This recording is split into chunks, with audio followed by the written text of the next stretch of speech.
அன்பிற்கினியவர்கள், இனிய வணக்கம். ஒரு குட்டி கதை. 3 நபர்களுக்கு மரண தண்டனை விதிக்கிறாங்க. மூவரும் தூக்கு மேடைக்கு வரவழைக்கப்படுறாங்க. யாராருன்னா, 1 மத தலைவர், 2வது வழக்கறிஞர், 3ஆமவர் இயற்பியலாளர். முதல்ல மத தலைவர் கழுத்தில் கயிறு மாட்டுறாங்க.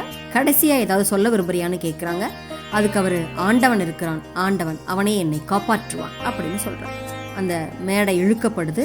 மத தலைவருடைய கழுத்தை நெருங்கிய போது சட்டு கயிறு நின்று போயிடுது. மக்கள் எல்லாம் அதிசயத்தோட பார்க்குறாங்க. அவரை விட்டு விடுங்கள், ஆண்டவன் அவரை காப்பாற்றி விட்டான் அப்படின்னு சொல்கிறாங்க. மத தலைவர் தப்பிச்சிடறார். அடுத்ததா வழக்கறிஞர் அழைத்து வரப்படுறாரு. அவர் கையில் கழுத்துலையும் கயிறு மாட்டுறாங்க. கடைசியாக ஏதாவது சொல்ல விரும்புறீங்களான்னு கேட்குறாங்க. அவர் சொல்கிறாரு, நீதியே வெல்லும் அப்படிங்கிறாரு. மேடை இழுக்கப்படுது.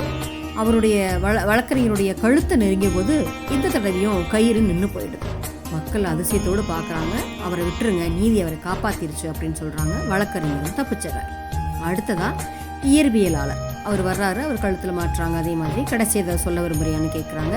எனக்கு ஆண்டவன் பற்றியும் தெரியாது, நீதி பற்றியும் தெரியாது, ஆனால் அங்கே தூக்கு மேடை கயிற்றில் ஒரு முடிச்சு இருக்குது, அதனால தான் கயிறு கழுத்தை பதம் பார்க்கல அப்படிங்கிறது எனக்கு தெரியும் அப்படிங்கிறார். உடனே தூக்கு மேடையை பரிசீலிக்கிறாங்க. அந்த கோளாறை சரி பண்ணுறாங்க.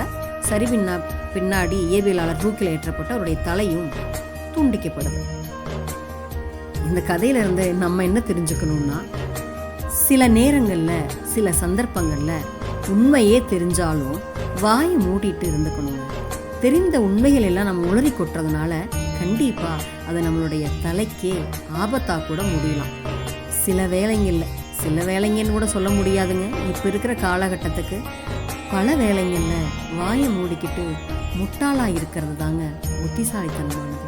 சரிங்களா? நாளை சந்திப்போம் தோழமையிலே. மகிழ்வுடன் விஸ்டம் மெட்ரிக் மேல்நிலைப்பள்ளி, செய்யாற்றை வென்றார்.